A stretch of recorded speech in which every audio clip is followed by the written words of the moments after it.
Okay, Lagos, good evening. Lagos, good evening, Nigeria. Hello, planet Earth. Welcome back to the late edition on Lagos Talks 91.3. It is OB, your go-to OAP on 913. Welcome to the chat room. You know the chat room happens Mondays to Fridays right here on your favorite radio station from 10 p.m. all the way till 11. And if you've been listening since I started off the show, I did make mention of quite the figure that's joining me tonight on the show. I told you his first name earlier, and I said, stick around to get his last name and get to know him more. I'll tell you a bit of what I know about him, and because tonight we're spotlighting him, he's going to tell us a lot more by himself. But I have with me in the studio Ugo Mozie, who is a creative entrepreneur and a designer who was pretty much brought up and raised in Los Angeles in the US of A, and he's become quite the prominent figure in entertainment and fashion.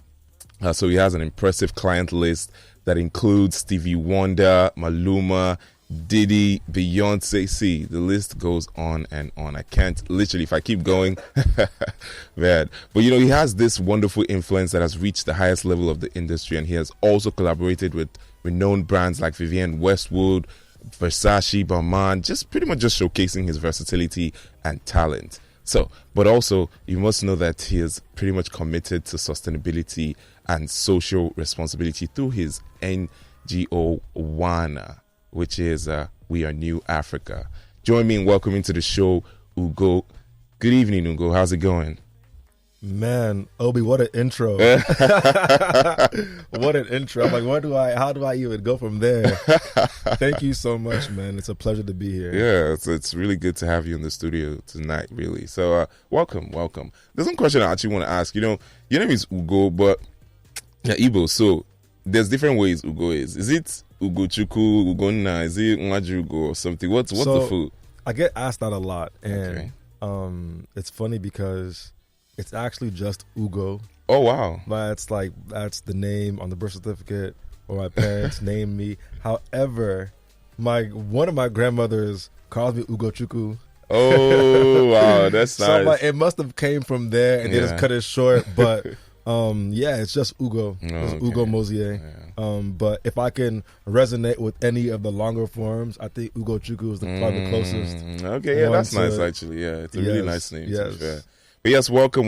This is the chat room. Yeah, happening on Lagos Talks 91.3. And speaking of Lagos, you've been in Lagos for a few days, less than a week, if I'm correct. I've been here about a week, man. Okay, about a week. How's that been? I love it out here. Oh, yeah. I love coming out here. Like I was saying, every trip is a trip of its own. It's a whole new experience.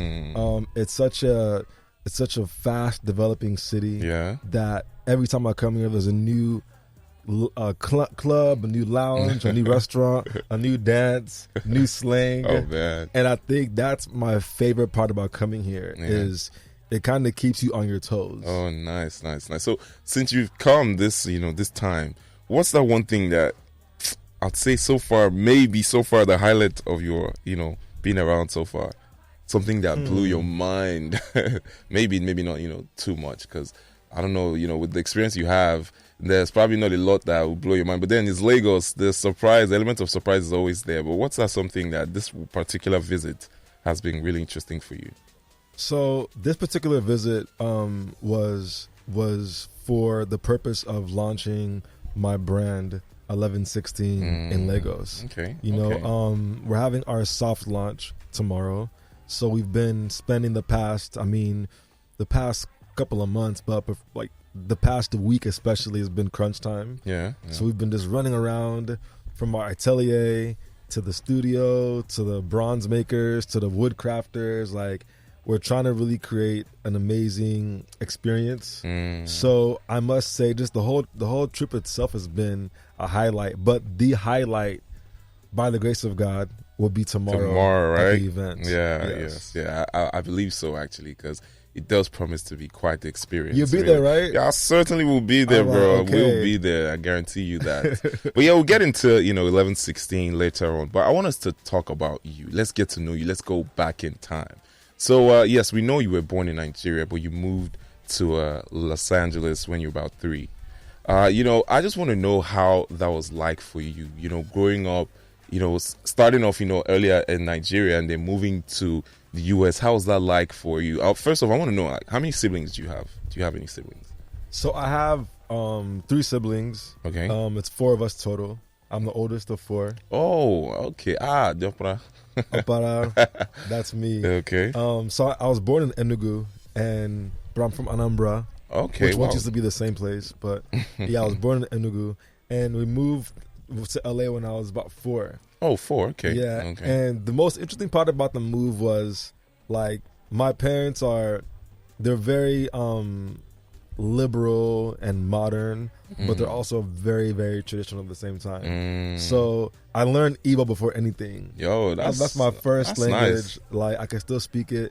So when I came to America, I had to, like, learn English. Oh, wow, I had to, so being already a foreigner in a new country where you're not the strongest at the language. Yeah, I think it forced me at an early age to build a layer of a survival skill. It was a skill I had to learn. Like, how can I, first of all, accept the fact that I'm not like everybody else. How can I, like, cope and still find confidence and comfort in who I am and what I have, right? And I think that being able to, being thrown in such a culture shock at an early age allowed me to learn just, like, strong adapting skills. And, from LA, we moved to Texas. Okay. When I was, like, in middle school. And then I moved to New York when I was 17. So, like, those cities, I mean, from Enugu to Los Angeles to Texas to New York, I don't know if it gets any more opposite in those places. No, okay. So, but each time, I made this major move, I had to relearn the city, relearn the culture, the people, the fashion for sure. Yeah, for sure. So you see, like, even in my style and aesthetic, you'll see a bit of everywhere that I've lived. Like, you'll see a bit of the cowboy Western vibe from Texas. Yeah. You see the California style with the laid back comfortability in it, and always Nigeria, always Africa. That touch is gonna always be, even when I'm dressing a superstar. Like, you're working with Ugo Mozie, so I'm gonna put a little touch of what makes me me. It's always an African element in my aesthetic. That's really beautiful, honestly. I really wanted to also ask, and I'm going to ask, of course, normally we get our traits or, interests. It's usually sometimes influenced by our parents.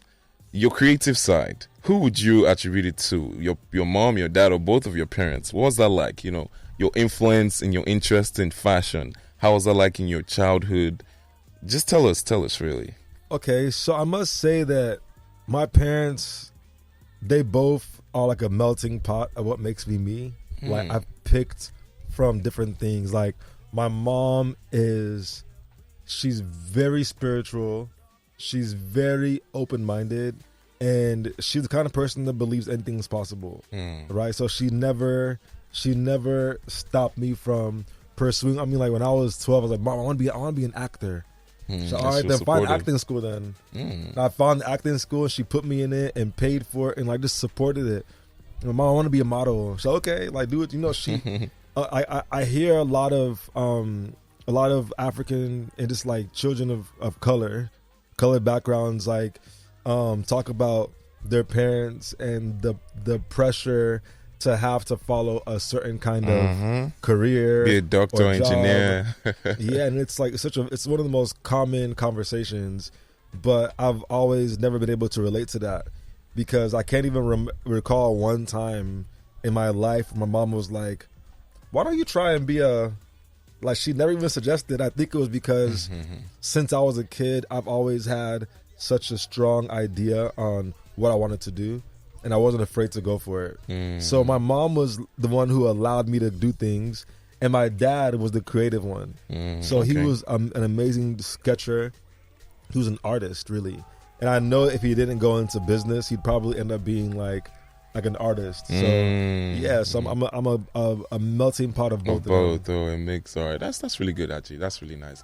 But talking about fashion, just like you mentioned, modeling was something that your mom was in support, and that's really great, to be honest, because I'm sure a lot of people would really genuinely wish that they had the kind of life you have, because a lot of parents weren't really supportive, paying attention to where your kid's strength lies, not just saying, because I feel like, this is somewhere that'll be good, not actually considering if your child will thrive there. That's really good. But, I from what I know, you had your first modeling job back in 2005. And it's very interesting because you were pretty young, and you had quite the way, you found your way into the American entertainment industry, one might say quite early.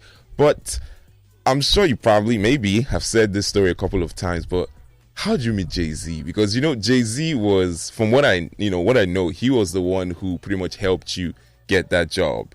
Correct me if I'm wrong. So how did you, tell us about it, please. I really want to know, especially because it was your first experience, being a model, and it definitely was quite the experience. So please tell us about it, the best you can remember. So honestly, it was all a dream. Like, it felt like it was not real. So I was, I believe, 13 at the time, and we were visiting LA with my family. We had moved to Houston, and we came back to visit LA again to see my friends. And I was out, and I ran into somebody who I knew from before, and they were with their agent. And we ended having a conversation. They're like, "Oh, are you a model?" I'm like, "I've done a couple things here and there." And they're like, "Oh, well, one of my friends, he's looking for models for his show he's doing. You'd be great for it. You should send your portfolio and an email to this email, and I'll make sure that they know they know to expect it." Yeah. And they gave me the email, and I remember it was like scarter at AOL.com, something like that. And I was like, and it didn't even hit me, like, yeah, to be honest, I never even thought that was who could it be. I was like, okay, Carter, cool. Email the person, and they replied back like the next day, and it was like, something along the lines of, great, look, email this person and let them know that I sent you, and have them put you in the show. And that's really how it was. And he linked me with this guy named Abduni. Okay. And I remember I sent him my stuff, and he was like, obviously, like, if you're coming from this person, like, you're in the show.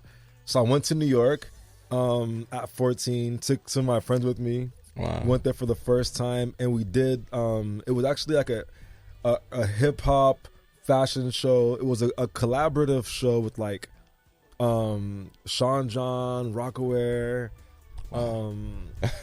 Fat Farm. Like, it was like all the hip hop legends who created like fashion brands. Yeah. That a show, and I was part of that. And it wasn't even like I didn't play a big role in it. Like, I wasn't. I don't remember like what I even had. Yeah. Like, it was something just so being small there and at quick, least. but just being there, and being in the room, and like how it happened just gave me such affirmation. I'm like, damn, like things are really possible out here. Like, you can just wake up and just things, you can just be in a whole other city. Exactly. Especially because you were still quite young, so seeing this at that age, it would have literally just opened your mind to a lot of possibilities. Totally. Yeah, for a 14-year-old, it was a game changer. Exactly. That's really great.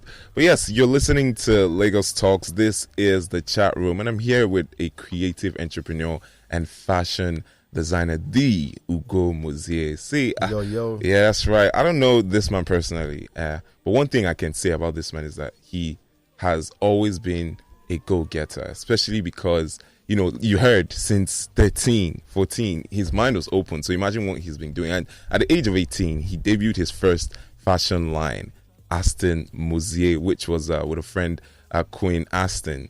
Tell us about that. I know that at that time you'd have gotten a lot of support from friends and family, and of course, your design partner, Queen Aston, at that time. But I want to know how was it like? What was that experience like? Do you still remember how it was for you? You definitely might have been nervous, at that time, because it was your first time. And then from what I even found, it was mostly support from friends at first until it just picked and it just started, bringing in a lot of people really supporting and really liking what you've got going on. But how's that like for you, if you don't mind sharing?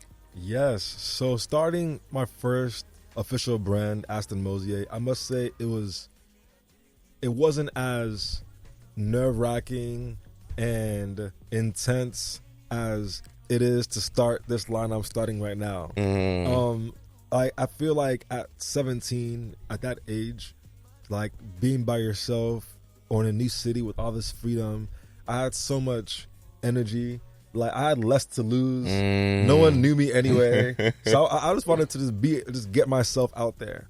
Like my stresses, I wasn't worried about how they would judge me, how they would feel. I wanted this to be seen. Just see it. Just get it in front of the right people. So I think that gave me so much confidence at the time that allowed me to attract the people, the energy, the jobs, the clients that I needed then, and even that I need now. I really feel like my temperament and the way I go about my projects has always been pretty much the same since the beginning. Like taking things, always over delivering, doing my best, but not letting things that I can't control stress me out. Yo, that's really great. I love how you said that, because it's so important. I try as much as possible to emphasize that, just worry about the things you can handle. If you cannot, just leave it to God, and don't sweat it, don't stress it at all. Leave it to Him. Absolutely, that's really good. That's supposed. So how have you been finding? Especially with, I know you said you've been trying as much as possible to do the best that you can and leave the rest to God. But working with these different brands, celebrities, it's been, obviously at this point you're very much used to it. But at that time, what was it like? The kind of the experience you had, going the nightlife and every single thing at such a young age, because you're exposed to quite a lot at a young age. So how are you able to maintain your values, things that you legit held really important to you? I definitely had to have a fake ID. That ID was my savior. Okay. One of my friends gave me the ID when I was like 17, and I kept that till I was 22. But I do feel like the process has been just like, again, such a spiritual journey for me as well.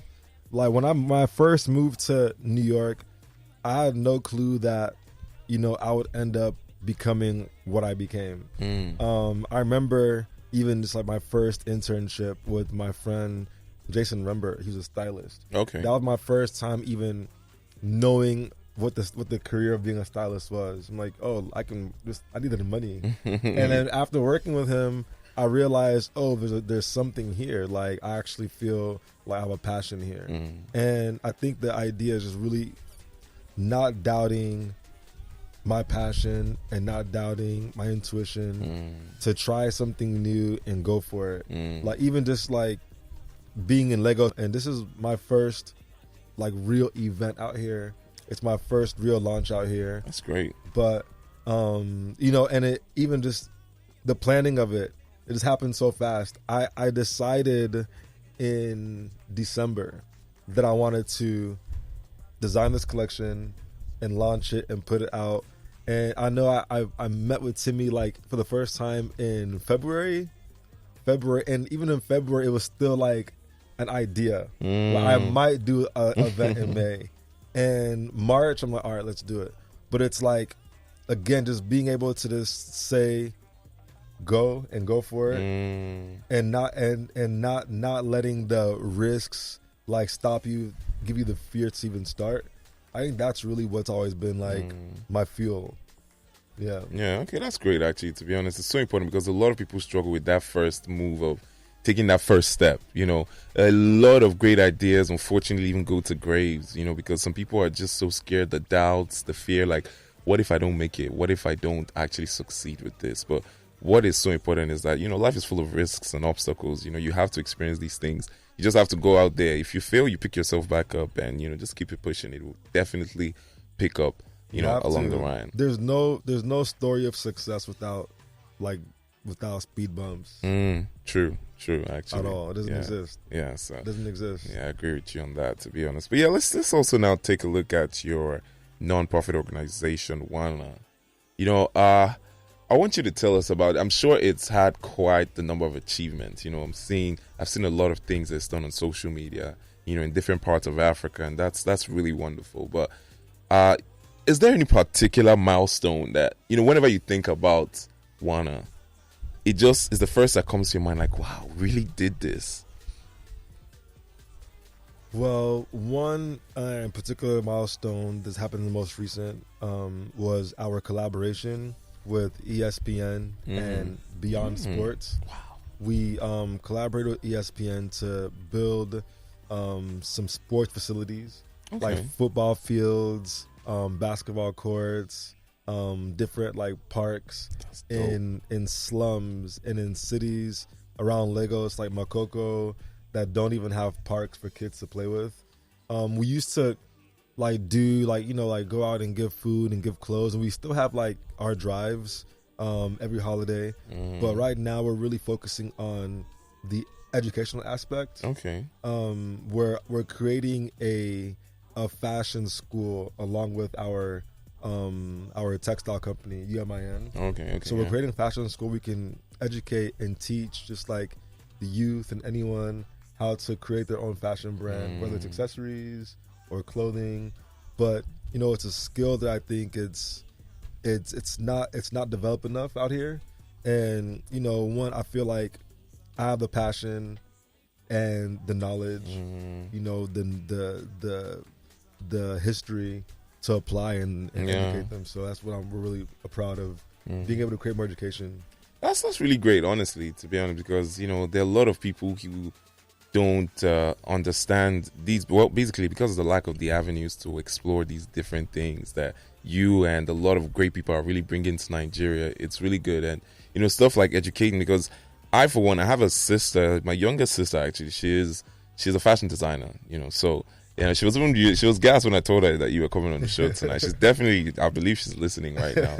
So, she would definitely hit me up like, Alpha, what's that education talk? But, that's really good, actually. But, like you mentioned earlier, 1116.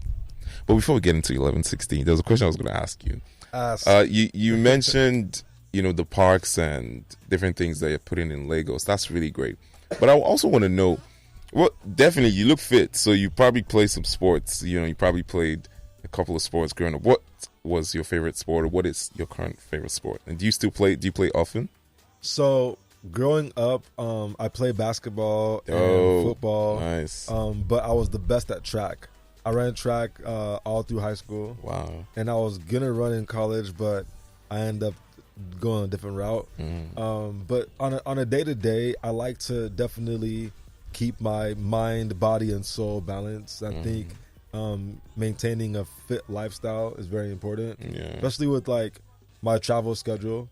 I'm on a plane at least once a week, and different country every week.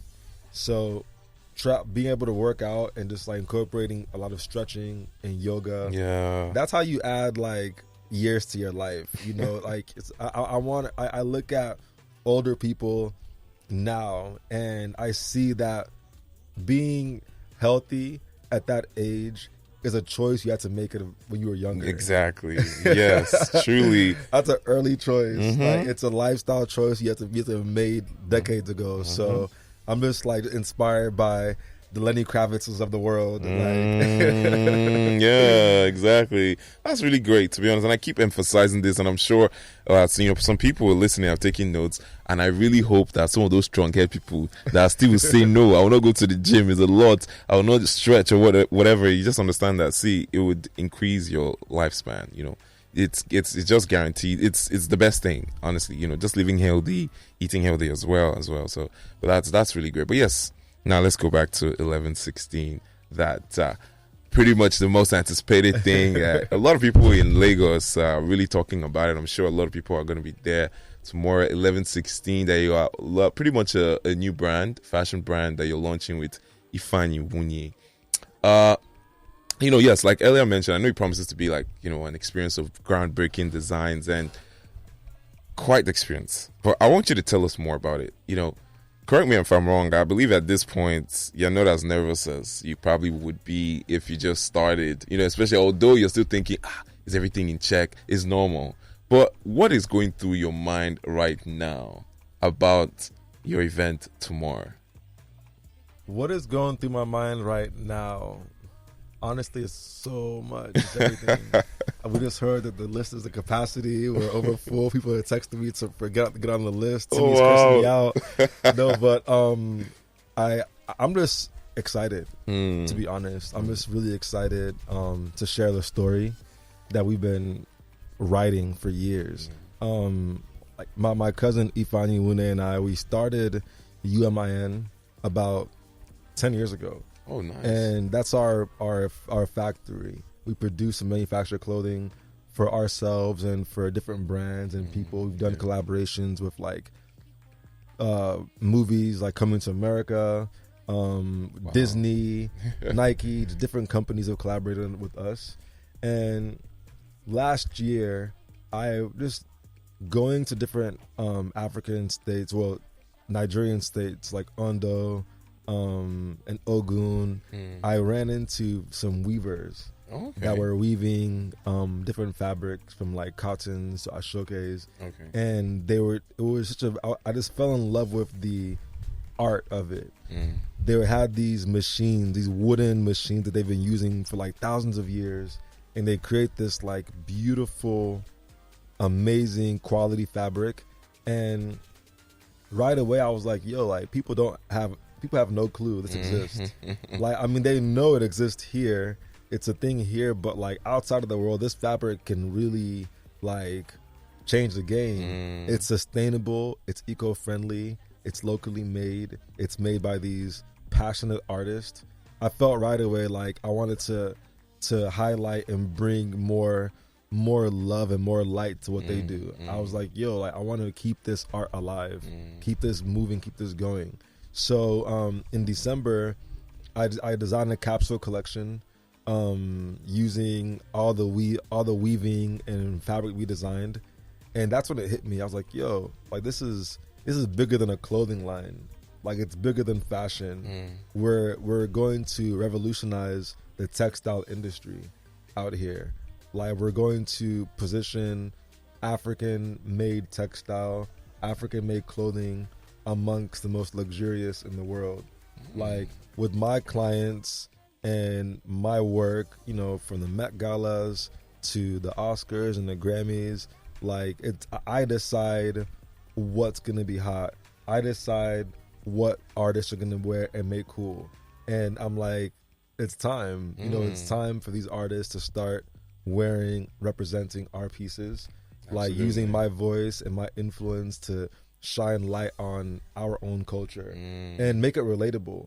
Because I think that when people think African made clothing, when they think made in Africa, they assume big prints and like bold colors and like very vibrant patterns, which is very common, but it's not the only thing. I wanted to create a collection that can translate beyond people who want to dress in the African aesthetic. This is because it's African made textiles and fabric, the cuts, the shapes, the silhouettes, the designs are going to be all modern and modern and traditional, but there's going to be something for everyone.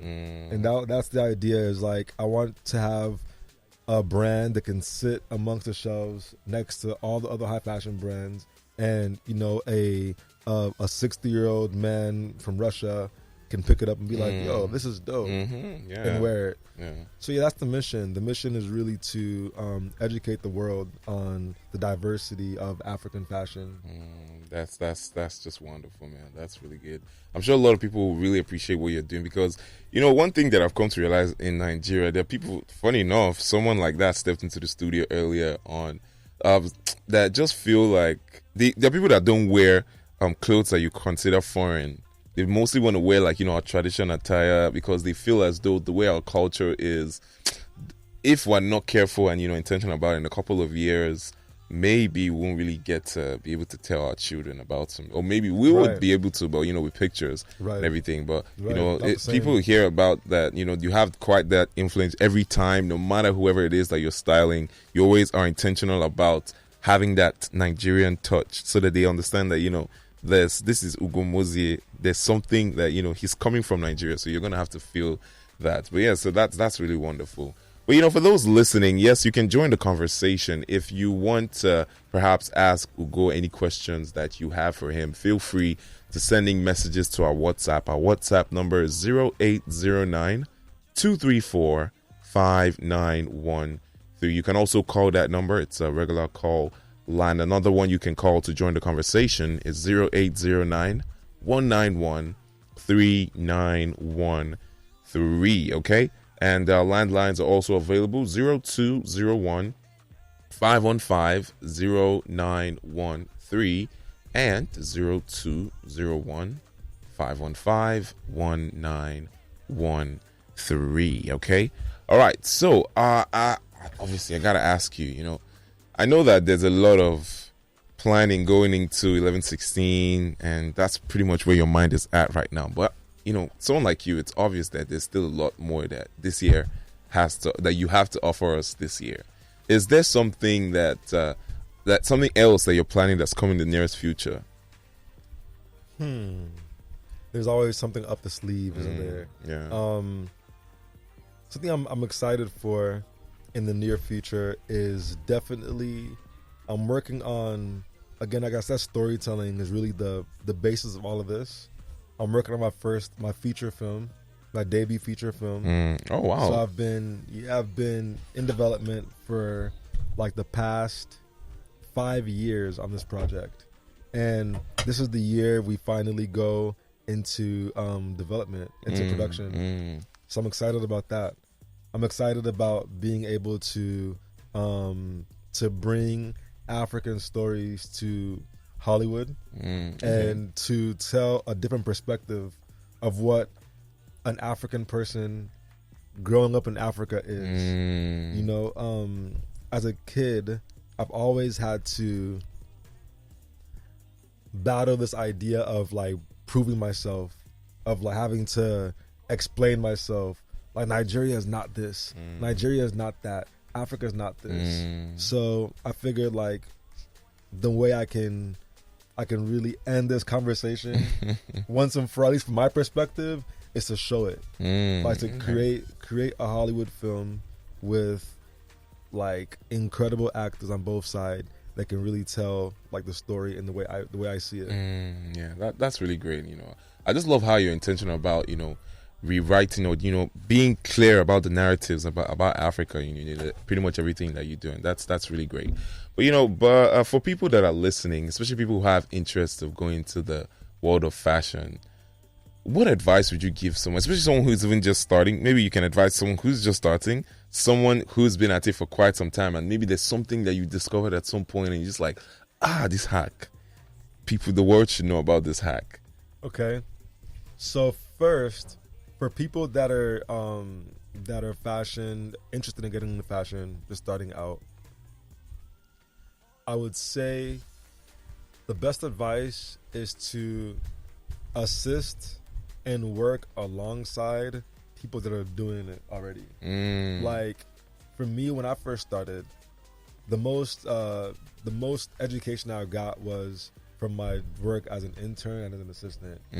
I interned for about a year with like one of the top stylists, Jason Rembert, that I mentioned, and working with him allowed me to just learn so quickly the business, how it's run, how to communicate, how to handle clients, how to handle the brands. And I think that's something that is better learned through experience than through any kind of school or class. I'm not saying don't go to school for fashion.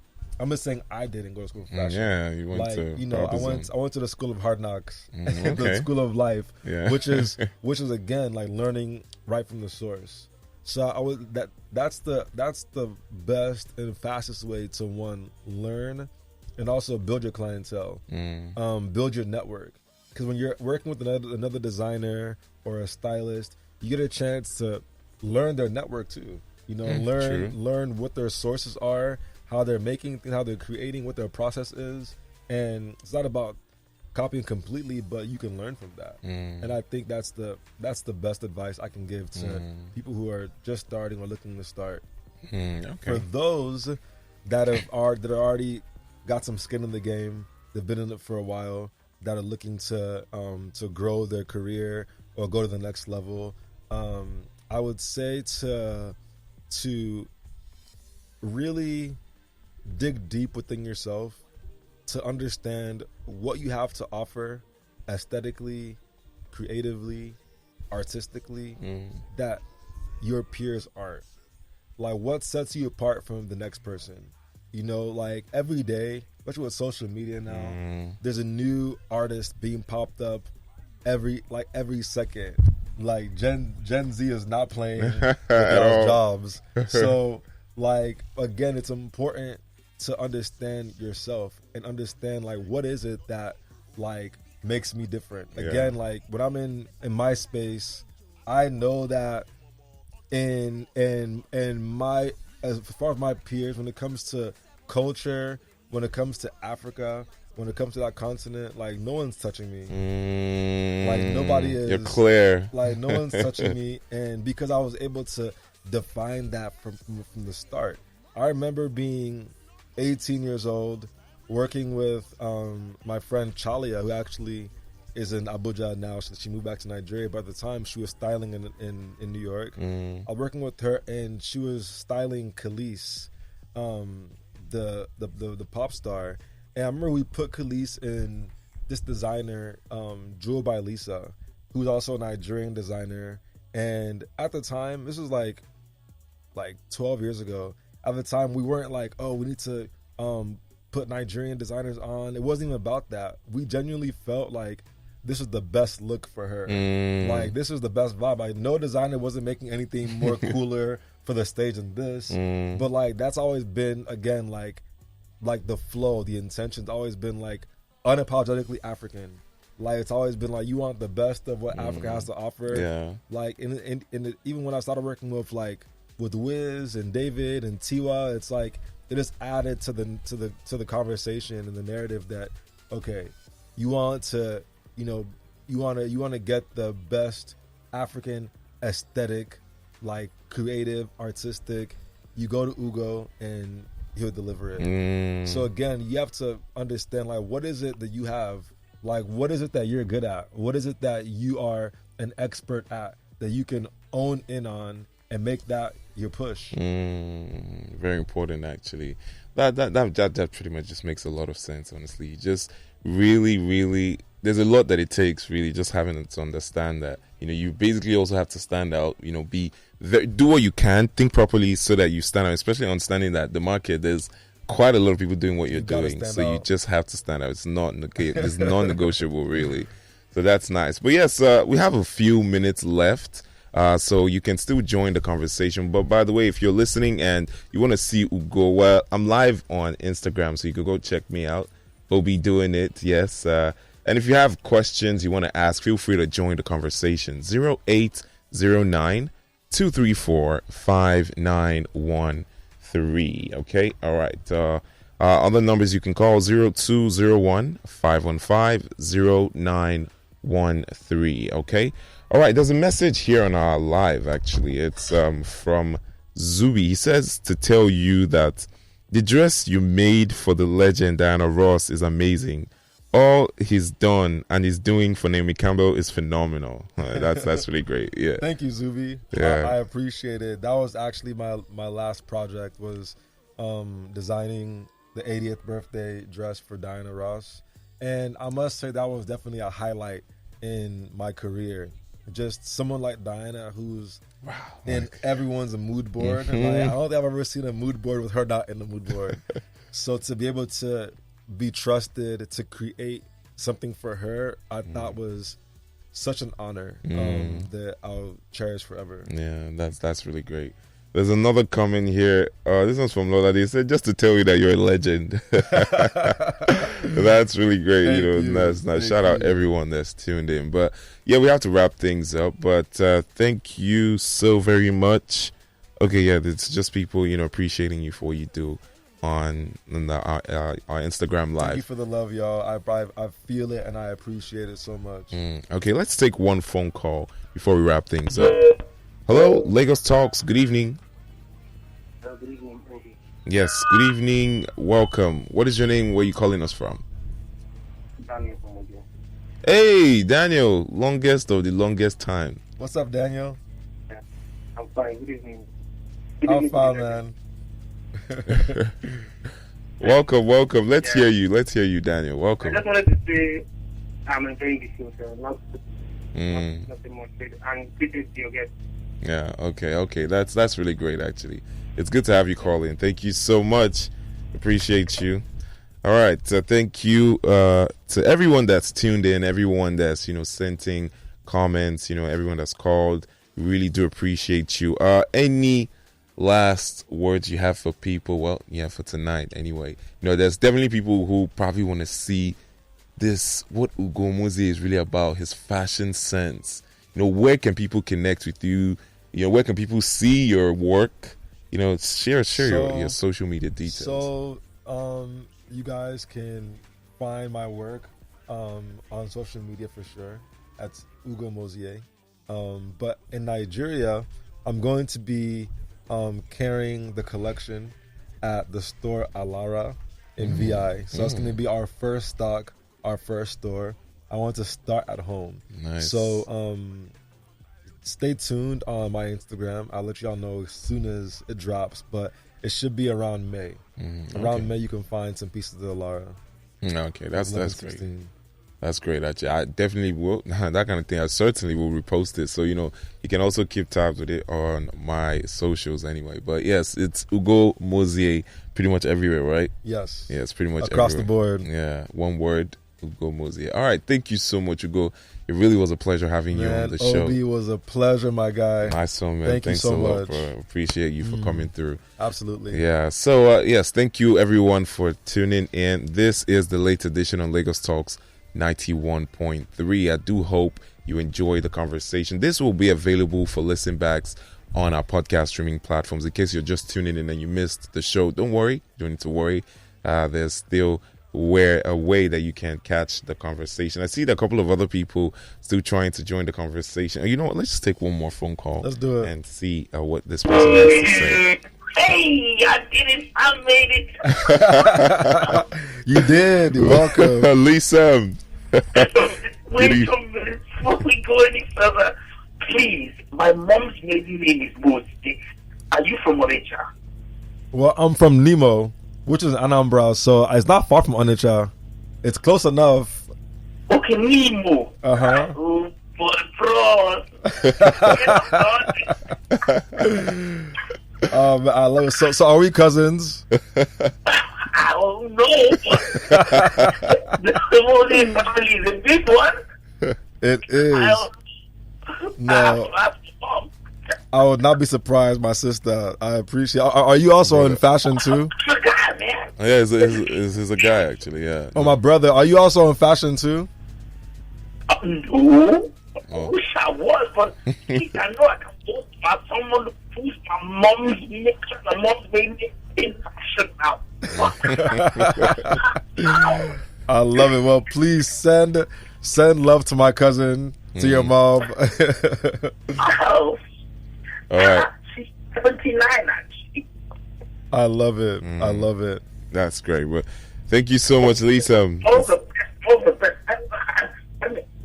Oh, the line is kind of breaking. Thank you. No, thank you. It was great to hear from you. All right, thank you, Lisa, and that's gonna be the last call. Yeah, Lisa is actually quite the character. Is really a fun guy, honestly. I love it. How he sounds like it. Yeah. But yes, this is that was the last phone call. This is where I have to wrap things up. Thank you all so much for being a part of tonight's show. This is where I have to wrap things up. I'll be back here again tomorrow night, 9 p.m. You know how we do it on the late edition. But just enjoy, everything that we have. We'll be going off at 11 p.m. We'll be back up at 5 a.m. and at 6 a.m. the early edition will be here to take you on course, the information highway. So you definitely do not want to miss all the content that we have in store for you on your favorite radio station, Lagos Talks 91.3. That's what it is. Stay connected to us on Lagos Talks pretty much everywhere, all your social media platforms. Just search Lagos Talks 913 and you find us, okay? Podcast streaming platforms, Lagos Talks 913. If you want to find us on YouTube as well, same thing, Lagos Talks 913. If you want to connect with me, it is Obi doing it across all social media platforms, okay? So, have a wonderful night, guys. Thank you so very much. It's from me to you. Adios. Obi doing it. If you want to be a part of us, first off, follow us across all social media pages at Lagos Talks 913 is our handle. And of course, kindly like, share, subscribe, and make sure you're a part of the Lagos Talks family.